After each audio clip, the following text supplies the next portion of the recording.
My father refused to walk me down the aisle at my wedding because my sister scheduled her cat's birthday party on the same day. My sister announced her cat's birthday party on the same call where I asked my father to walk me down the aisle, and I honestly thought she was joking for a full 5 seconds. I even laughed a little. Not a cute laugh either. More like the kind that slips out when your brain is trying to protect you from the fact that something deeply stupid is happening in real time. She didn't laugh back. My father didn't either. There was just this weird silence on the line, heavy and careful. Like everybody but me already knew what the script was, and I had wandered into the scene too late. I was standing in my apartment kitchen with a grocery list in one hand and a pen cap in my mouth, surrounded by wedding mess. Fabric swatches, half-open mail, one shoebox, and a spreadsheet I had printed because I apparently enjoy suffering in multiple formats. My fiancé had gone out to pick up dinner, and my name is Julie, by the way. And I had called my father because I thought maybe, just maybe, we could have one normal moment. One. A small one. He didn't have to cry. He didn't have to apologize for my entire childhood. He just had to say yes. Instead, he cleared his throat and said my sister had already planned something important for that day.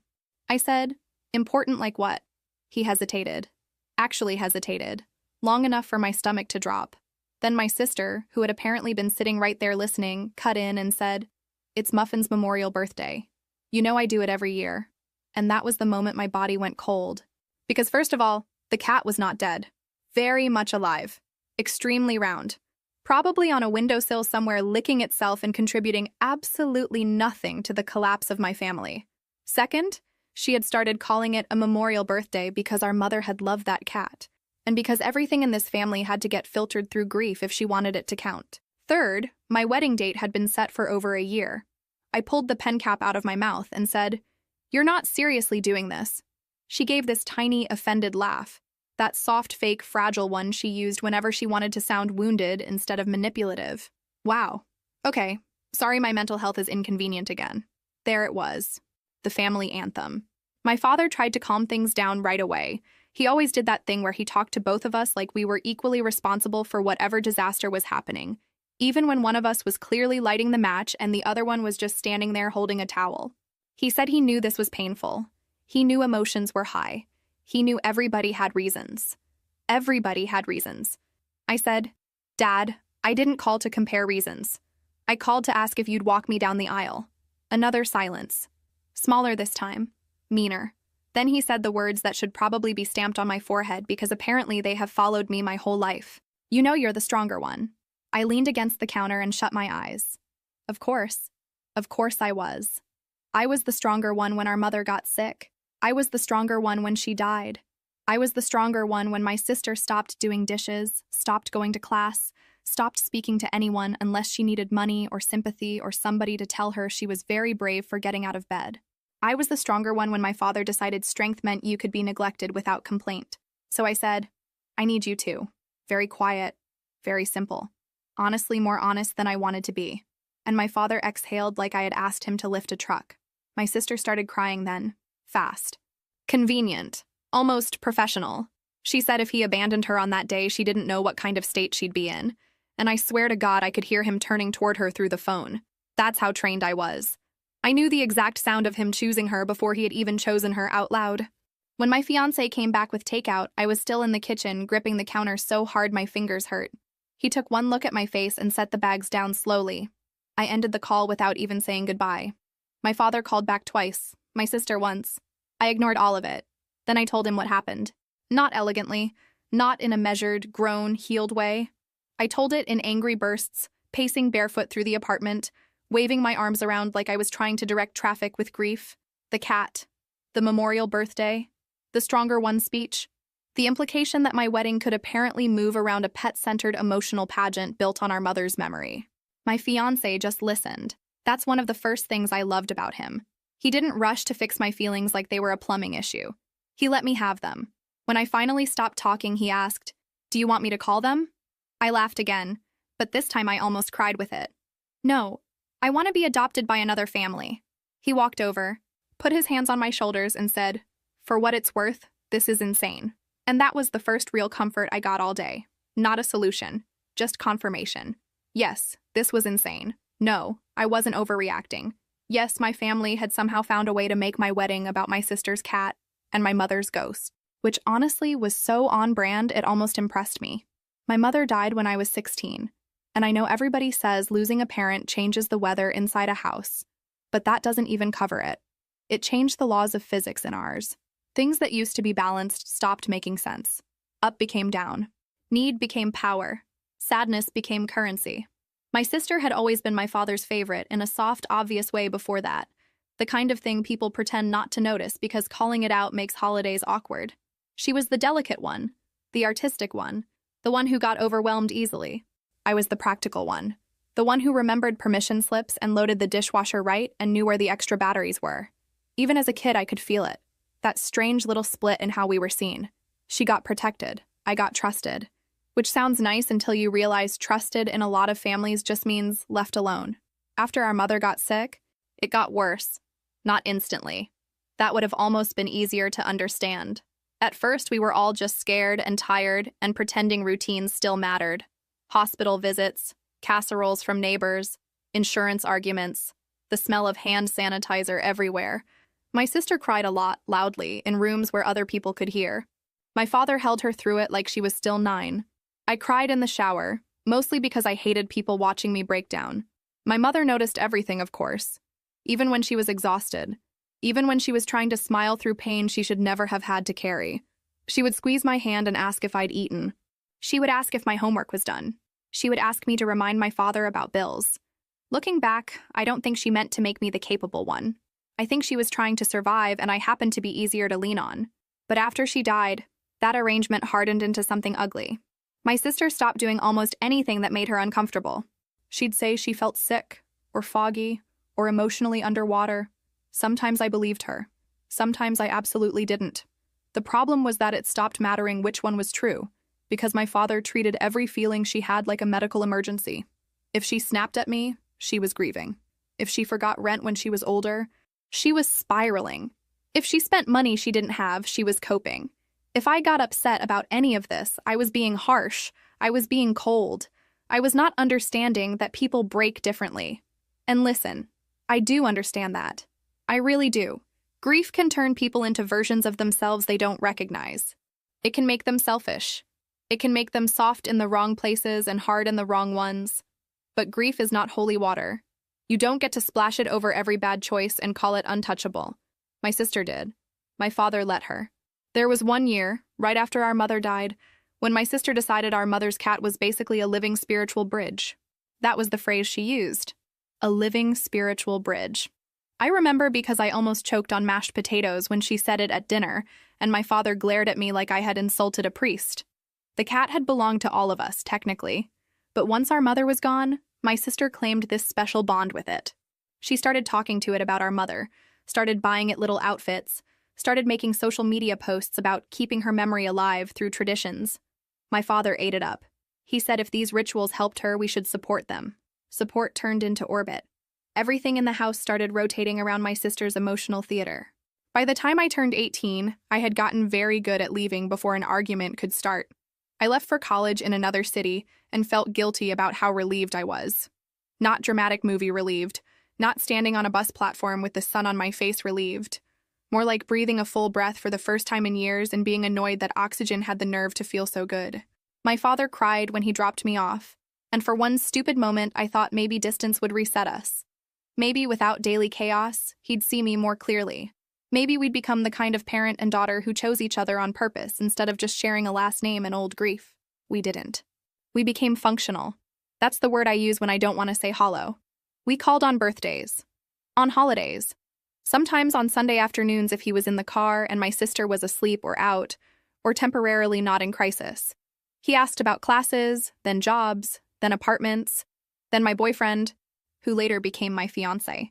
He said he was proud of me a few times, always in this slightly surprised tone that managed to be nice and weird at the same time. Like, wow, look at you, continuing to exist with competence. Incredible. Meanwhile, my sister bounced from one half plan to another. Jobs she hated, roommates she fought with, creative dreams she announced like press releases and abandoned like wet laundry. And every time something collapsed, she went back to my father. He never called it enabling. He called it helping family. A year before my engagement, she quit a perfectly stable job to start a jewelry business with a friend. No market research, no savings, no clue, just mood boards, an online shop, and the absolute confidence of someone who had never really been allowed to hit the ground. They borrowed money from relatives. They held a launch party. They posted photos of bracelets on velvet with captions about female entrepreneurship and healing through art. 3 months later, the whole thing was in flames. Orders late, supplier mess, taxes ignored, friendship exploded. She came home crying and said people had sabotaged her. My father paid off part of the debt. He also postponed retirement. He said he couldn't leave her unsupported while she was so fragile. I said, "Dad, she is not a bomb squad situation. She is a grown woman who made dumb choices." He got very quiet in that disappointed way he had, like my realism was a moral defect. "You always make everything sound so harsh." Maybe I did. Maybe I still do. But harsh and false are not the same thing. And my family loved confusing them. So when my fiancé proposed after almost 8 years together, I knew my sister would make it weird. I didn't know how. I just knew. Some people get normal pre-wedding worries, seating charts, money, rain. I had all of that, plus a lifelong instinct that any joy I showed too openly in front of my family would be treated like a personal attack. Turns out my instincts were underreacting. The thing about favoritism is that people outside the family almost never see the full shape of it. They catch moments, a weird comment, an uneven gift, somebody getting defended too fast. But they don't live inside the pattern long enough to understand how much of your personality gets built around managing it. I got good at being low maintenance because high maintenance was already taken. I got good at joking through hurt because if I said things too plainly, I got accused of making the room tense. I got good at anticipating disaster because in my family, peace was usually just the pause before my sister needed everyone to rearrange themselves again.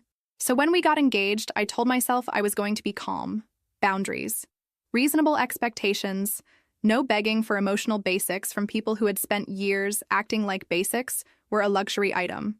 My fiancé and I planned a wedding we could actually afford, which meant not tiny, not extravagant, and definitely not the kind of event where strangers in white gloves hand out tiny spoons with one grape on them.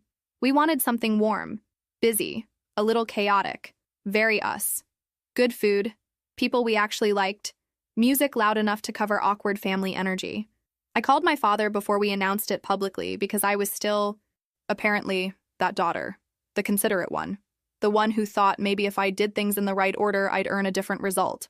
He sounded happy, really happy, enough that I hated myself for feeling relieved. He asked if my fiancé had asked properly, which made me snort because what did that even mean anymore? Properly. Like he had approached a farmhouse with a hat in his hand and requested my future from the porch. But my father laughed too, and for a minute it felt easy. Then he said he hoped this wouldn't be too hard on my sister. I almost dropped the phone. Not congratulations first. Not how are you feeling. Not wow. Your mother would have loved this. Straight to my sister. I said, "I'm sorry. Why would my engagement be hard on her?" He started backpedaling immediately, talking about timing and sensitivity and how she had been struggling since the business collapsed. I said I wasn't marrying her ex-boyfriend or selling her house. I was getting engaged. He told me not to be flippant. I told him not to be ridiculous. That was basically our relationship in one exchange. When I told my sister later, she stared at the ring for too long and said, "Must be nice." That's all. Must be nice. I asked what that meant, which I absolutely should not have done because she lives for invitations to explain herself while pretending she doesn't want to. She shrugged, did that thin smile thing, and said some people get to build these stable little lives because everything just works out for them. I actually laughed because I genuinely didn't know what planet she was speaking from. My life had not just worked out, I had worked. Period. Jobs I hated. Cheap apartments, panic over rent, student loans, crying in parking lots, all the glamorous rites of passage. But in my sister's mythology, effort barely existed. There were lucky people and unlucky people, and she somehow always played the tragic lead. My father called me that night and asked if I could keep wedding talk a little softer around her. Softer around her. Like my happiness needed to come with a volume warning. From there, it was death by 1,000 little cuts. She'd post vague things on a social media app about people flaunting joy while others were barely surviving. She'd text me links to articles about economic downturns and wedding debt with no explanation. Once she asked if I had considered just eloping so Dad wouldn't be under so much pressure. I said, "Pressure from what, exactly?" And she replied, "Existing in this family the way I do." Which was impressive, honestly.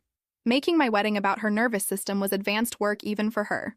Still, my father kept telling me to be patient. He said she wasn't jealous. She was grieving her own path. He said I had to stop taking everything personally. That one always got me because what exactly was the alternative? Sorry, I misread the part where my sister openly resents me and my father manages her emotions at my expense. My mistake. My fiancé watched all of this with increasing disbelief. He tried to stay respectful, mostly because he knew how complicated family loyalty can be when you're the one inside it. But every now and then he'd look at me after a call and say, very carefully, that was not normal. No, it wasn't. The final stretch before the wedding was supposed to be fun. Stressful, sure, but regular stressful. Guest count menu. My dress needing one more alteration because apparently my body enjoys changing shape every time a deadline approaches. Instead, it turned into this strange emotional hostage situation where my father kept acting like he was caught between two daughters with equally valid needs instead of between reality and whatever story my sister had decided to tell this week. About a week before the wedding, I called him and asked him directly to walk me down the aisle. I already told you how that went. What I didn't say yet is that I had put that call off for months because some part of me knew. I knew there was a chance he would somehow make that moment complicated. I just didn't think he'd do it with a cat. That part still feels fake when I say it out loud. After I hung up on them that night, I blocked both of them and sat on my living room floor eating cold noodles out of the carton while my fiancé rubbed circles on my back. Very glamorous bride behavior.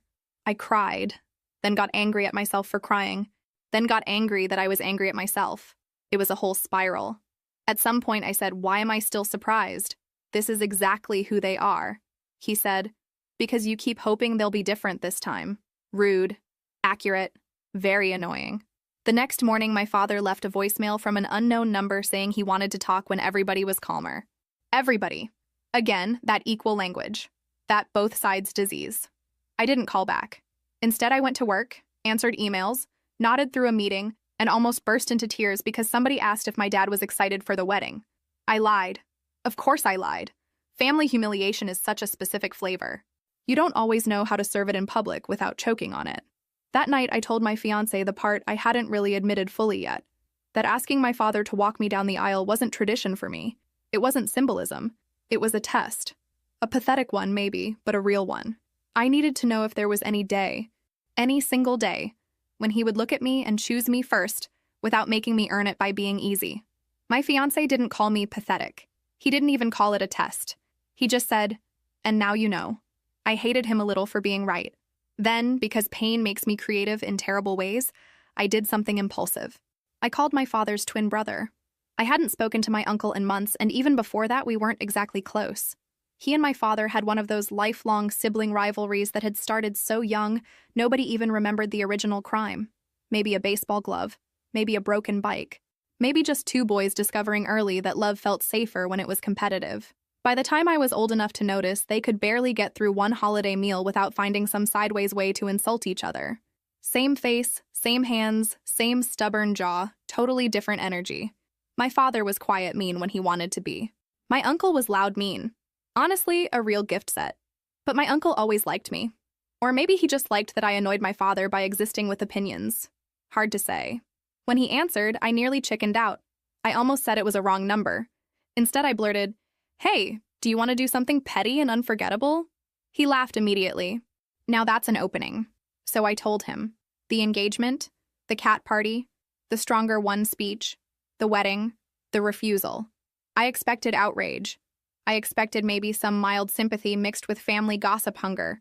What I got was a long, low whistle, and then, "Your father really has committed to the dumbest possible lane." I laughed so hard I snorted. It was the first time since that call that I felt anything close to relief. Then I said, "Would you walk me down the aisle?" There was a beat of silence. He understood instantly. Not the emotional meaning. Let's not romanticize the man. But the strike. The beautiful, humiliating strike of it. He said, "You want me to walk you down the aisle at your wedding while your father is at a cat birthday party?" I said yes. He said, "Absolutely." Did I invite him because I suddenly felt some deep healing bond with him? No. Let's be serious. I invited him because I was hurt and furious and I wanted my father to feel the shape of what he had done in public. I wanted other people to see it. I wanted him to see it. That was not my highest self. That was my most wounded self wearing lipstick and holding a match. We posted a photo together the next day after meeting for coffee. Nothing huge. Just him with his arm around me and a caption about being grateful for family who show up. Petty, subtle, nuclear, a masterpiece. My father called within an hour. I watched his name flash across my screen from the blocked call log and felt this ugly little thrill in my chest. Which, again, not my best moment. But I don't lie about myself when the truth is less flattering. I wanted him rattled. I wanted him uncomfortable. I wanted him dragged out of that soft, tragic fog he always wrapped around my sister and forced to look at the actual consequence of choosing her over me. I answered on the third try. He didn't say hello. He said, "What the hell are you doing?" And I said, "Solving the problem." He was furious in a way I had almost never seen. Not sad, not disappointed, furious. Which told me everything. My pain hadn't moved him. My humiliation hadn't moved him. But his brother stepping into his role? That moved mountains. He said I was trying to embarrass him.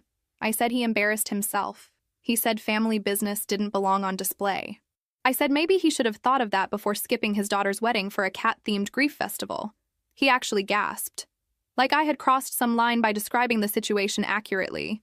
Then he did something almost funny in its predictability. He said maybe he could still convince my sister to reschedule if I canceled this stunt immediately. I went silent. Because there it was. The proof. The thing I think I had known but still needed to hear out loud. He could push her. He could challenge her. He could try harder. He had just chosen not to until it threatened his pride. I said, "So when it was me in pain, there was nothing you could do. But when it's him in a suit beside me, suddenly there are options." He tried to explain. He always tried to explain when the truth got too naked. He said I didn't understand how fragile she was right now, how close to the edge she'd been, how terrified he was of saying the wrong thing. I asked him what exactly the edge was this week. Tears? A screaming fit? A sad post online? He told me not to be cruel. I said, "You keep calling honesty cruel because it's easier than admitting you're scared of her." That one hit. I know it did because he went very quiet. Then he said something I will probably hear in my sleep when I'm old. "She needs me more." I don't even remember deciding to cry. It just happened. Hot and immediate and embarrassing. Because nothing makes me feel more childish than crying while trying to sound strong. I said, "Do you hear yourself? You keep saying the quiet part out loud, and then acting shocked when I react." He started crying too then, which almost made it worse. My father cries in this stunned way, like his own emotions surprise him every time. He said he was doing his best. He said he'd failed us both in different ways. He said I had to know he loved me, and that was the problem. I did know he loved me. That's what made it so much harder. If he didn't love me, everything would have been cleaner. But he did love me. He just loved me in that half-useful, half-devastating way some parents do, where affection exists but doesn't save you, where they can genuinely care and still consistently choose the child who demands more. Love isn't magic. Ask any daughter who grew up starving in a house full of food. I said I wasn't canceling my uncle. He said if I went through with this, I would damage things permanently. I almost laughed again. Permanently.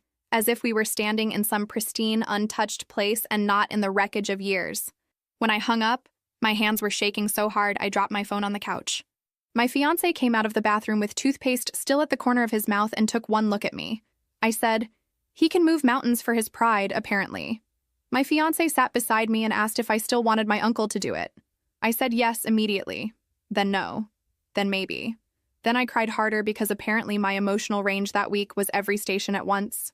The truth was, I wanted revenge, but I also wanted dignity. And those are not the same thing. Sometimes they overlap just enough to confuse you. Over the next day, my father kept calling from different numbers. My sister sent one message that said, "Congratulations on turning your wedding into another way to hurt people," which was rich. Truly rich. I typed out 12 responses and sent none of them, mostly because none of them would fix the part that actually hurt. I didn't want my uncle. Not really. I wanted my father to want to be there. And once that truth settled in, the revenge started feeling smaller than the grief. The day after my uncle agreed to walk me down the aisle, I met him for coffee mostly because it felt ridiculous to make a life-changing petty arrangement over the phone and then not look each other in the face. He was exactly what he had always been. Loud, charming in bursts, a little inappropriate, and thrilled by drama that wasn't technically his. He hugged me too hard, called my father an idiot in the first 2 minutes, and spent the next half hour telling stories from their childhood like he was building a legal case for why my father had always been impossible. At first, I let him. It was weirdly soothing, like borrowing somebody else's anger for a minute so I didn't have to carry mine alone. He reminded me of things I had forgotten, how my father hated being shown up, how he could endure personal pain way better than public embarrassment, how he had spent years pretending he was above petty sibling competition while secretly treating every family gathering like a scorecard. My uncle said, "He can tolerate guilt. He can't tolerate humiliation." That landed hard because it explained the speed of my father's reaction better than anything else. Then my uncle leaned back and said, "So, do you actually want me there, or do you want him to imagine me there?" I stared at him, because rude. Also because fair. He shrugged. "I'm not offended either way. I'd enjoy it, obviously. But there's a difference between wanting support and wanting impact." I looked down at my coffee, then out the window, then back at him. "Can it be both?" He laughed. "Sure, but one of those lasts longer." That irritated me all day because he was right, and I hate when the least emotionally responsible person in a room says something wise by accident. When I got home, my fiancé was going over the seating chart with that focused face he gets when he's trying to make order out of chaos. He'd highlighted names and circled possible problem zones like he was mapping a weather system. Which, to be fair, he kind of was. I dropped my bag and said, "My uncle is annoyingly insightful." He didn't even look up. That must have been jarring. I sat across from him and finally said the thing I had been resisting.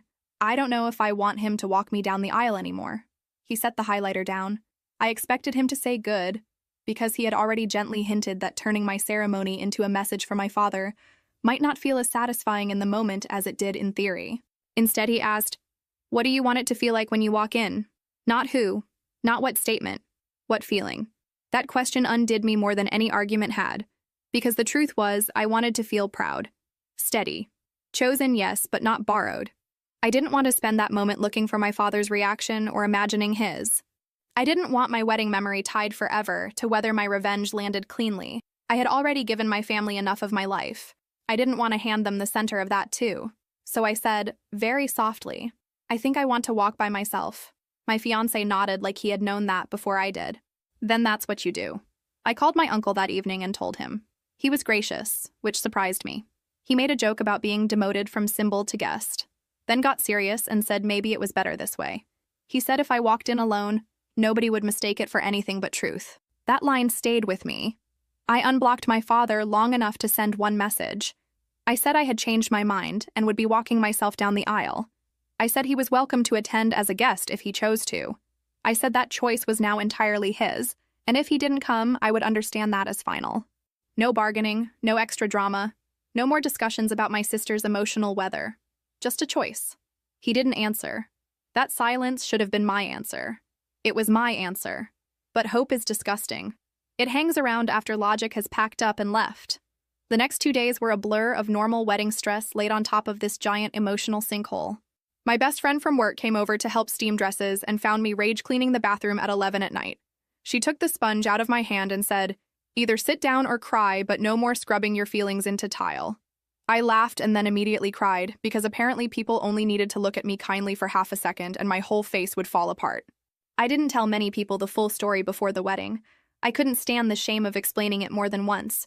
I gave edited versions. Family stuff. My sister's having a hard time. My dad is being complicated. Complicated, by the way, is such a scam of a word. It makes repeated harm sound intellectual. The morning of the wedding arrived too early and not early enough. I barely slept. My stomach was a tight little fist. The suite where we got ready smelled like hairspray, coffee, and nerves. Everybody kept saying I looked beautiful, which was kind, but I felt more like somebody who had accidentally wandered onto a stage without remembering her lines. My phone stayed face down most of the morning. I told myself I wasn't waiting for him. Then every 15 minutes I checked anyway. Nothing. No message from my father. No call. No, on my way. Nothing from my sister either, which honestly felt more threatening than if she had sent something dramatic.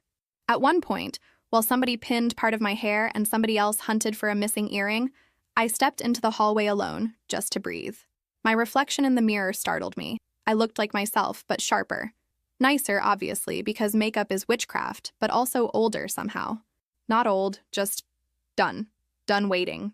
Done translating other people's selfishness into tragedies that required my compassion. My fiancé sent a message from the other room that said, "Still no fires. Promising start." I laughed out loud. Then he sent another. Also. You don't owe anybody grace today. That was maybe the best wedding gift anybody gave me. Right before the ceremony, one of the coordinators asked if I was ready for my escort queue, and I said, I'm walking alone. She didn't flinch. Didn't ask if I was sure in that fake soothing voice people use when they think you're making a mistake under stress. She just nodded and adjusted the timing. Something about that tiny practical respect almost made me cry again. When the music changed, everything got weirdly quiet inside me. Not peaceful. Let's not get carried away. But focused. The doors opened, and there I was. Just me. Dress, heartbeat, years of family nonsense. All of it. I felt exposed for half a second. Like everybody could see the exact shape of the bruise under the fabric. Then I saw my fiancé at the end of the aisle looking at me like I was the only real thing in the room, and something in me locked into place. I walked. I did not scan the seats for my father right away, because I knew if I did and he wasn't there, I might wobble. So I kept my eyes forward until I reached the front. My fiancé took my hands. They were ice cold. He squeezed once, gently, like a private yes. Only then did I glance toward the chairs. My father's seat was empty. I wish I could say I transcended it. I didn't. A hard little shard of grief went straight through me in that exact moment, quick and clean. But the music kept going, the room kept breathing, and I did the next thing and then the next one. That's adulthood in a nutshell, honestly. Being devastated while still hitting your marks. We got married, and it was beautiful. Messy and loud and real and ours. I laughed during the vows because my voice cracked. People cried. The food was good. My shoes hurt. For long stretches of time, I actually forgot to be heartbroken. Then during the reception, my father finally texted. I saw his name on the screen while standing near the cake table talking to one of my cousins, and my whole body knew what it was before I opened it. I stepped away, read it alone, and there it was. He was sorry, but your sister needed me more today. She had become extremely distressed and threatened to spiral if left alone. He hoped I could understand. He was disappointed in how vindictive I had become with his brother. He loved me. He wished us happiness. I read it 3 times. Not because it was complicated. Just because sometimes cruelty looks so ordinary on a screen, it takes a second to register that it really happened. Then I locked my phone and went back inside. Because he was not getting the rest of my wedding, too. I didn't make a scene when I got my father's text. That part matters to me, mostly because there were about 9 different scenes available, and I chose none of them. I didn't throw my phone. I didn't start sobbing in a bathroom stall. I didn't march into the middle of the dance floor and announce to the room that my father had officially chosen a healthy adult cat celebration over my wedding. Though, for the record, that last option did flirt with me. What I did was stand outside the reception hall for a full minute with the phone in my hand and my face arranged into something I hoped looked neutral from a distance. My cousin came over and asked if everything was okay, and I said, yeah, just family nonsense, which has probably been my most repeated line since puberty. She gave me the kind of look people give when they know you're lying, but also know you don't want rescue yet. Then my fiancé came outside, took one look at me, and said, "What happened?" I handed him the phone without a word. He read the message. His jaw tightened, not dramatically, just enough. Then he gave the phone back and said, "You don't have to answer that tonight," which was good because I had about 15 possible answers, and all of them sounded like something you'd screenshot for future court proceedings. Instead, I slipped the phone into my bag and went back to my wedding. That sentence sounds cleaner than the experience felt. It wasn't graceful, it was active resistance.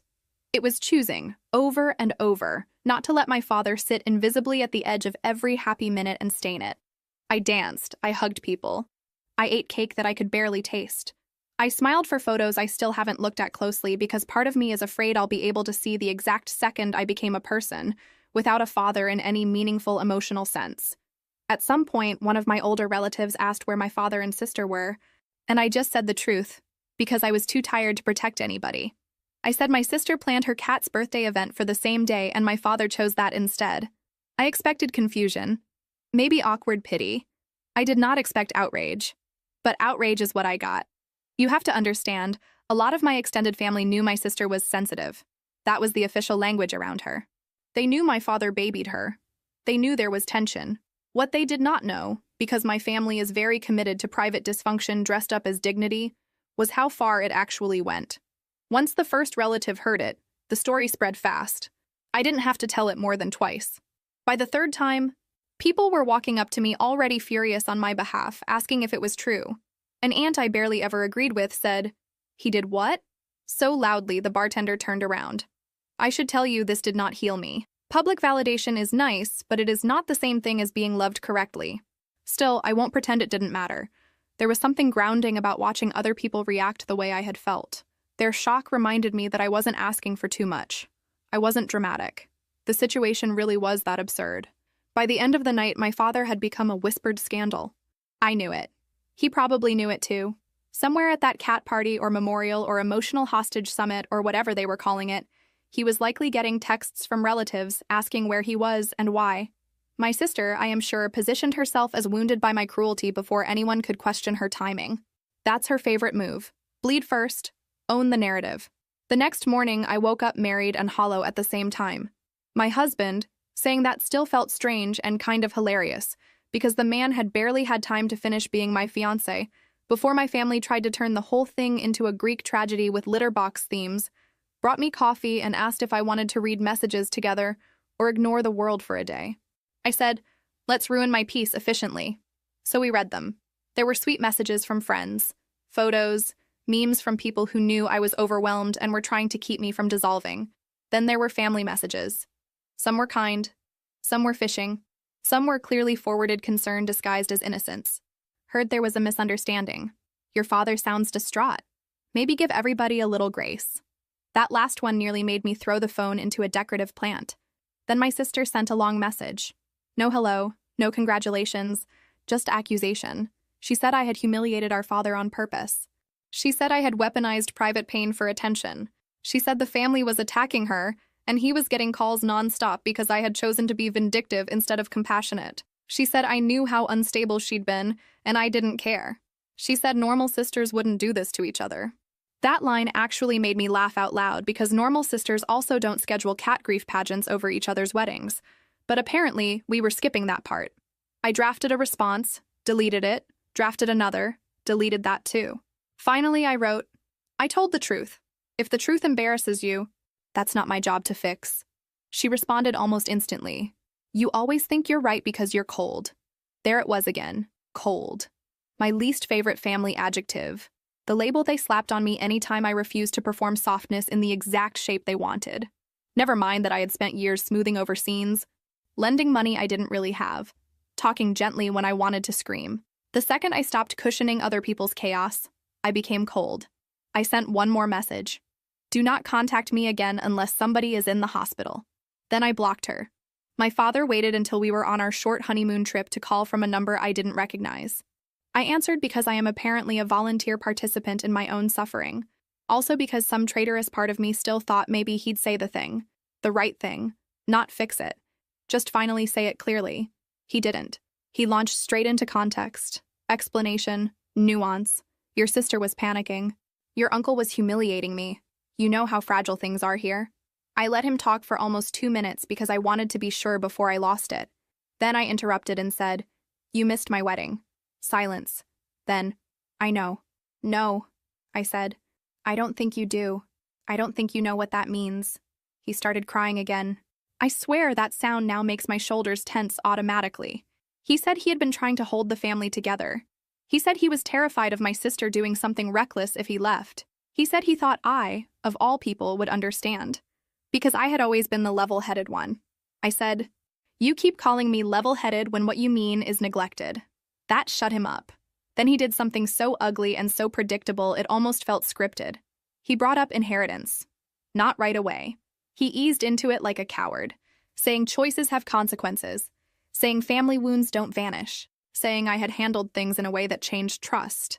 Then he mentioned our mother's jewelry, pieces she had loved, pieces she had shown both of us when we were younger, saying one day they would be divided fairly because she wanted both her girls to have something of hers. He said if I was choosing estrangement and public disrespect, he didn't see how he could justify giving me those things anymore. I was sitting on the edge of a hotel bed in a cheap robe with wet hair dripping down my back, listening to my father use my dead mother's jewelry like a disciplinary tool. I felt something in me go still. Not calm, still. I said, "So that's what this is." Obedience gets memory. He got defensive immediately. Said I was twisting his words, said he was talking about responsibility and family loyalty. I said, "No, you're talking about control. You are taking the last thing she explicitly wanted to share equally and turning it into a prize for whoever makes your life easier.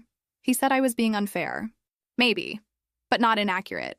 And the thing that hurt most wasn't even the jewelry itself. It was what it represented.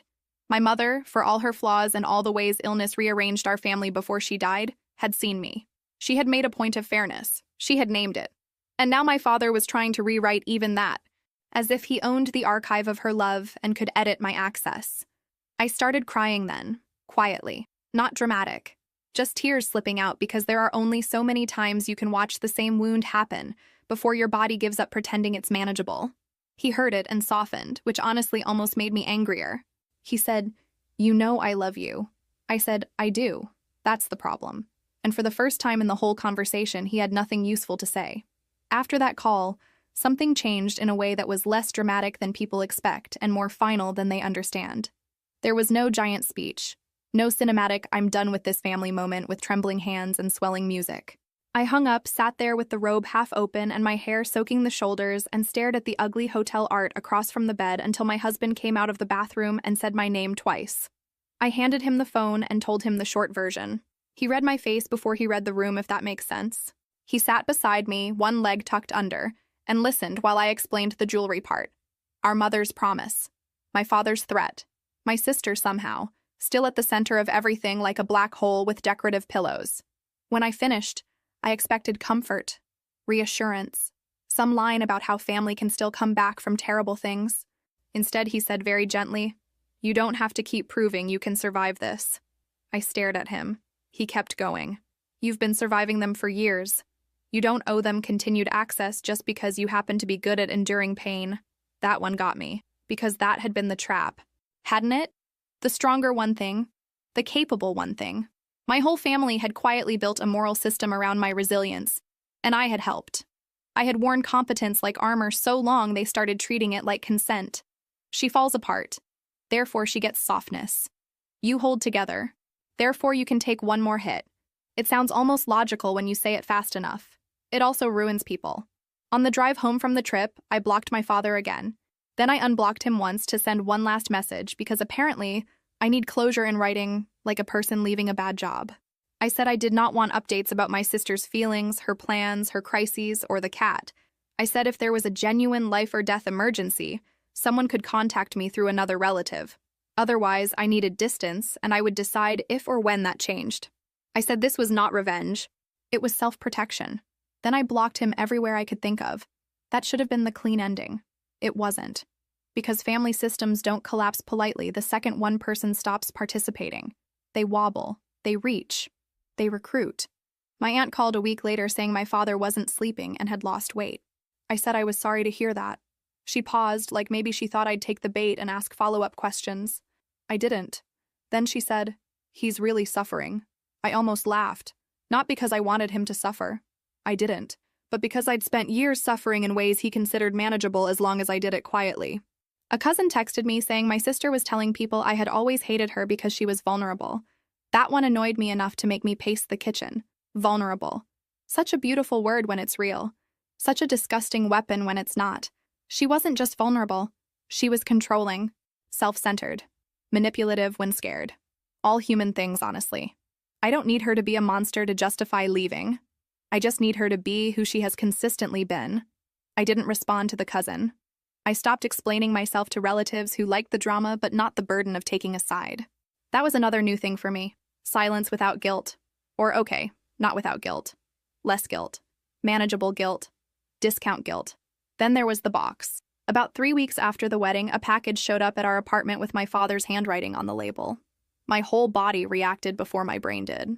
Not fear exactly. More that old familiar dread, like opening a grade you already know you failed even though you did the work. I just stood there with the box on the table while my husband made dinner and kept glancing over like he expected it to hiss. Inside was a framed photo of our mother, one of the nice ones from before she got sick, and a note. The note said he thought I should have this because I had always been closer to her practical side. Practical side. Even in apology-adjacent gestures, he managed to split us into categories. My sister got fragility and spiritual attachment and emotional emergency status. I got logistics and utility. And now, Apparently a mother reduced to a role that made me easier to shelve. There was no mention of the wedding, no apology, no acknowledgement of what he had done, just the photo, the note, and a sentence about hoping time would soften things. I sat on the floor with that frame in my lap and cried harder than I had cried at the wedding. Because here's the part people don't say enough. Sometimes the thing that breaks you isn't the biggest cruelty. It's the almost tender thing. The little half gesture that reminds you the person hurting you also knows exactly where the soft parts are. My husband found me there and asked if I wanted him to throw the note away. I said yes. Then no. Then yes again. He threw it away. I kept the photo. Of course I did. I put it in the bedroom, not the living room. Some part of me didn't want my mother participating in every ordinary Tuesday, while I was still angry at how much of her memory had been turned into a battlefield. That sounds irrational? It is irrational. Welcome to Grief with Family Issues. Months passed. I settled into marriage, which was less dramatic than people make it sound when the relationship is already solid. It wasn't suddenly a fairy tale. It was just us. Same weird jokes, same habits, now with legal paperwork and more towels. And thank God for that. Thank God something in my life stayed boring in the best way. But the family situation kept surfacing in ugly little ways. A holiday invitation sent to both of us and then accidentally updated without my name. A relative reporting that my sister had taken over hosting duties because my father was exhausted. Another relative whispering that she was pushing him to update his will. That should have upset me more than it did. By then, I was weirdly numb to the inheritance angle. Let her have the dishes, the furniture, the jewelry, the burden, the whole haunted bundle. Material proof of being chosen is a poor substitute for peace. The one thing that kept catching me off guard was how young I felt whenever anybody brought them up. I could be at work, handling actual adult problems, answering 10 emails, paying bills, doing all the normal competent life things, and then one mention of my father or sister would turn me into a girl again. Not childish, just old in the wrong way, pulled backward. So I finally started therapy, which, yes, probably should have happened sooner, but therapy when you're the functional one can feel weirdly indulgent until you're sitting in your car crying because a grocery store song reminded you of your mother's casserole dish. My therapist said something in our third session that made me mad enough to know it was true. She said, "You were assigned the role of emotional adult too early, and now your family punishes you for refusing it." I said, "That sounds expensive. Are all your insights like that?" She laughed, traitor. But she was right. I had spent so many years trying to be understandable to people committed to misunderstanding me in exactly the ways that kept the system running. Once I stopped doing that, everybody acted like I had changed. I hadn't. Not really. I had just become less useful to their version of the family. And people do not like it when your healing interrupts their convenience. The first time I saw my father again was not at a funeral or in a hospital or any of the dramatic places people like to imagine estranged families collide. It was at a pharmacy on a Tuesday evening while I was holding cough drops and trying to decide whether the generic version was a scam. He was near the back aisle, comparing something on 2 boxes with the exact same frown he used when reading utility bills. I noticed him before he noticed me, and for 1 second I genuinely considered abandoning my basket and power walking out like a witness in a bad documentary. Instead, I froze. He looked older. That's such a simple sentence, but it hit me hard. Older in the neck, older around the eyes, smaller somehow. Not fragile exactly, just worn down in a way I had never let myself imagine, because anger likes the other person full-sized. He saw me then. We both stood there with that awful public politeness people use when history is too big for the location. He took a half step forward. I didn't move. He asked how I was. I said fine. He asked about my husband. I said fine. Then we just stood there marinating in the consequences of decades. Finally, he said, "I miss you." And I wish I could tell you that made me soften. I wish I could say hearing that from him healed some secret child part of me. What it actually did was make me tired. Because missing me and changing were not the same thing, and he had spent my whole life confusing emotion with repair. So I said, "Missing me is not the same as respecting me." His face changed. Not angry. More like embarrassed by how direct I had become. He said he'd made mistakes. Plural. Mistakes. I almost laughed because skipping my wedding and then threatening to erase me from my mother's legacy did not feel like little accidental wrong turns. But I didn't say that. I just asked if he was still living with my sister. He said yes. That was enough information for me. Because as long as he was still inside that same orbit, With the same roles, same panic, same management system, there was nothing real to talk about. Not yet. Maybe not ever. He could miss me all day long from the center of the machine. That did not mean I had to crawl back into it and call the Bruises family. He asked if we could have coffee sometime. I looked at the cough drops in my basket like they might answer for me. Then I said, "Not now. Not never." I wasn't trying to be dramatic. I just meant exactly what I said. Not now. Not while I still felt my shoulders tighten at the sound of his voice. Not while my sister could still reach me through him like smoke under a door. Not while he was offering longing instead of accountability. He nodded, and for once he didn't argue. He just said, "Okay." I left the pharmacy, sat in my car, and shook for 10 full minutes. Not because I had made the wrong choice. Because I had made the right one and it still felt terrible. That's the part no one sells you when they talk about boundaries. They don't always feel powerful. Sometimes they feel lonely and anticlimactic and weirdly rude even when they're necessary. Sometimes you drive home with cough drops and guilt and have to remind yourself that protecting your peace can still hurt. A month after that, I heard through a relative that my sister was engaged. I laughed so hard I had to sit down. Not because marriage for her was impossible. Plenty of difficult people get married every day, some of them twice. It was the timing that got me. The speed. The way she had apparently transformed from fragile, near-collapse woman who could not emotionally survive a schedule conflict into a glowing bride-to-be posting ring hand pictures and inspirational quotes about new beginnings. That news did something ugly and honest in me. It made me furious. Not noble furious, not concerned furious, jealous furious, petty furious. I wanted to throw a shoe, because part of me knew exactly what would happen. My father would pour himself into her wedding, his redemption project, his second chance to perform devotion correctly. He would show up early. He would pay for something he couldn't afford. He would carry chairs and tissues and guilt.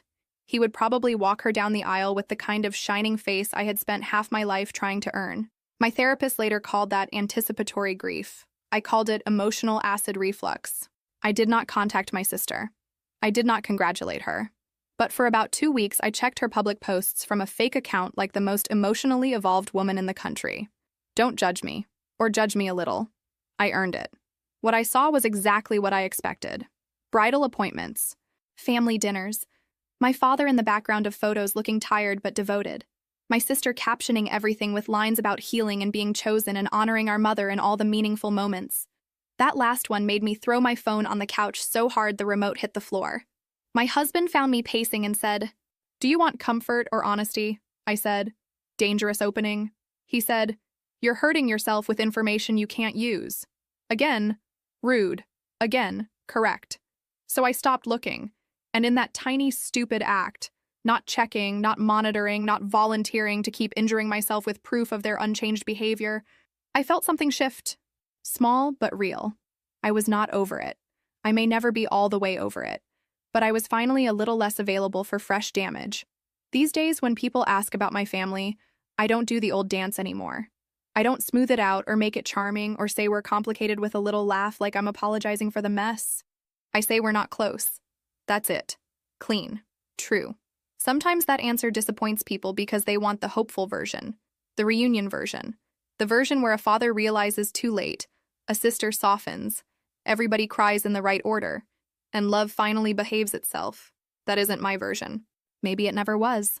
What I have instead is smaller, and honestly, more useful. A quiet apartment that feels safe, a marriage that doesn't require me to disappear to keep the peace, a photo of my mother on my dresser, a number of blocked contacts I don't feel guilty about anymore, and a life I built without waiting for anyone to finally choose me correctly. I chose me, late, messy, angry, imperfectly. But I did, and that has had to be enough.